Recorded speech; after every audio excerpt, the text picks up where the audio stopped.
ঘৃণা স্তম্ভে আবারও আঁকা হয়েছে স্বৈরাচার শেখ হাসিনার ব্যঙ্গ গ্রাফিতি। সেই গ্রাফিতিতে দিনভর জুতা এবং ঝাড়ু নিক্ষেপ করে ঘৃণিত কর্মসূচি পালন করেছে ছাত্র জনতা। এ সময় দ্রুত সময়ের মধ্যে শেখ হাসিনাকে দেশে এনে বিচারের দাবি জানান শিক্ষার্থীরা। মেজবা হাসানের রিপোর্ট।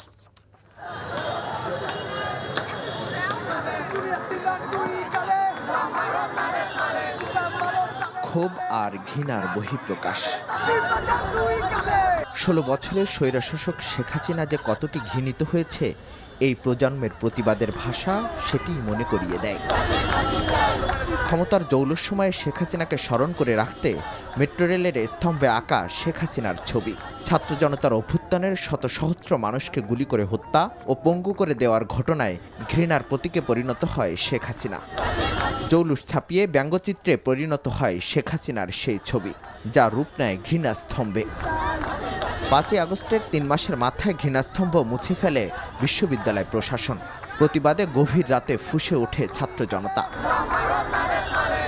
তোপের মুখে দুঃখ প্রকাশ করে কর্তৃপক্ষ। কি চাই এটা কি আপনি জানেন? এনএসআই এর কথা মতো ক্যাম্পাস চালান। নতুনভাবে আবারও আঁকা হয় ব্যঙ্গচিত্র, নিক্ষেপ করা হয় জুতা, ঝাড়ু আর ক্ষোভের সবটুকু। তারা গুম, লোপাট, দুর্নীতি, টাকা পাচার থেকে শুরু করে এমন কোনো অপরাধ নাই যে করে নাই। যে তাদেরকে আমরা যেভাবে উৎখাত করেছি, এই উৎখাত করার পরেই তো আমরা এই ছবিটা এখানে আঁকানো হয়েছিল যে বা যারা এই জুলাই স্পিরিটের সাথে প্রতারণা করবে আমরা তাদের জন্য বিন্দুমাত্র ছাড় দেব না। ছাত্র জনতার অভ্যুত্থানের স্মৃতি যারা মুছে ফেলতে চায় তাদেরকে খুঁজে বের করার দাবি শিক্ষার্থীদের। প্রশাসনকে এই গোটা ঘটনার দায় স্বীকার করতে হবে।